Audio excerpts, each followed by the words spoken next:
Learning Islam from Scratch, Episode 19. Assalamu alaikum wa rahmatullahi wa barakatuhu.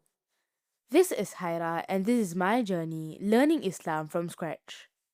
Bapa, have you ever looked at a sudden thunderstorm here in Singapore? One minute it's scorching hot, and the next the sky just opens up. In geography class, we learn about evaporation and water cycles. But after our last few talks about the unseen world, I started looking at the rain differently. Is nature just a machine that runs on its own, or is there something or someone behind the clouds? Walaikum salam, Haira. That's such a deep way to look at the rainy afternoon. You know, most people see water cycle as just a physics or chemistry. But for a believer, science is just the how.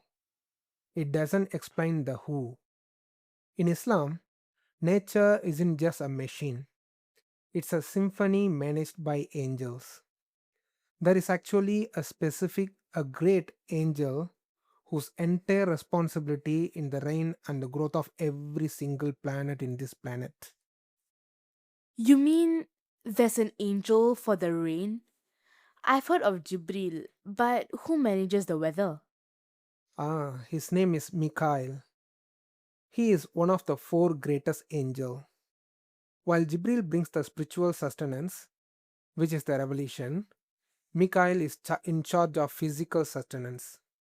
Every raindrops falls, every seed that sprouts in the forest, and every fruit that grows is managed under his command by thousands of other angels. Thousands of angels just for rain and plants? That sounds so precise. It is. There is a beautiful narration where the Prophet ﷺ was asked about the clouds, and he mentions that there is an angel who drives the clouds to exactly where Allah wants them to go. Think about the next time you see the storm. It's not just a wind blowing vapor around, it's an angel fulfilling the command to bring life to a specific piece of dry land. Even the thunder we hear, the Prophet ﷺ said, Ar-Radu malakun min malaikatillahi muwakkalun bis sahab. Thunder is an angel from the angels of Allah who assigned to the clouds. So it is recorded in Jami Tirmidhi, Hadith number 3117. So, are you saying that even the sound of thunder is a form of worship that takes away the fear of the storm and replaces it with, I don't know, what is it? Exactly. It makes the one world feel alive. Even the mountains have an angel. Remember the story of when Prophet ﷺ was treated so badly in the city of Taif? He was exhausted and bleeding, and the angel of mountains come to him. He said, O Muhammad, if you wish, I will crush them between the two mountains.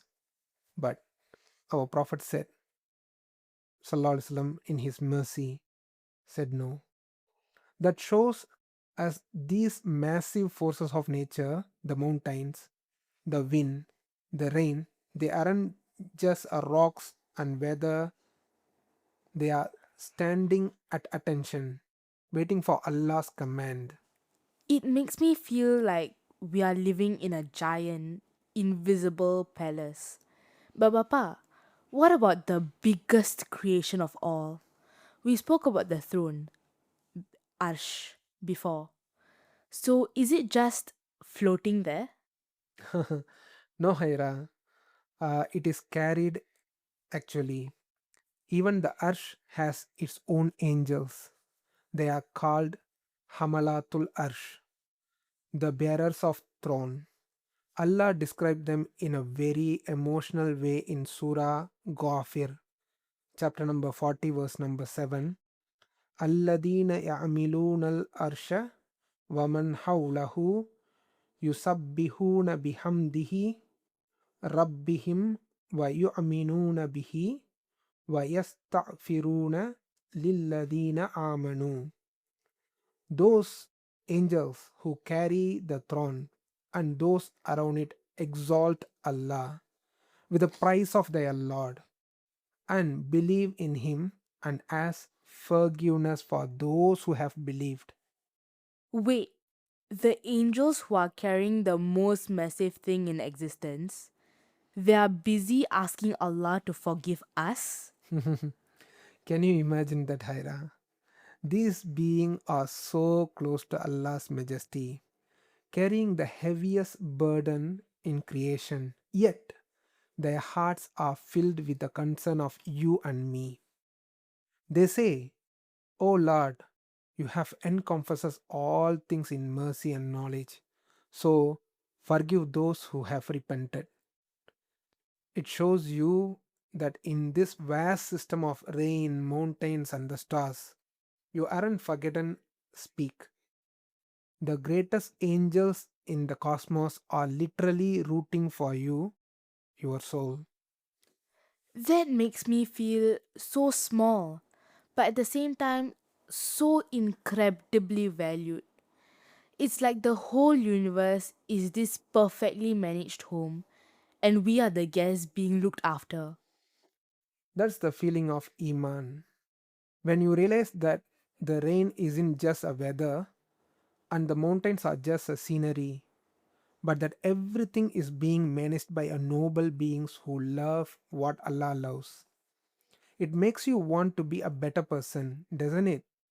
If the angel of throne are praying for us, the least we can do is try to be worthy for that prayer. I'm going to watch the next rainstorm from our balcony very differently now. No more bad weather complaints, just a lot of Subhanallah. And that realization is the beginning of true wisdom. You start seeing the signs of Allah everywhere. This is Haira, and this is my journey learning Islam from scratch. Assalamu alaikum wa rahmatullahi wa barakatuhu.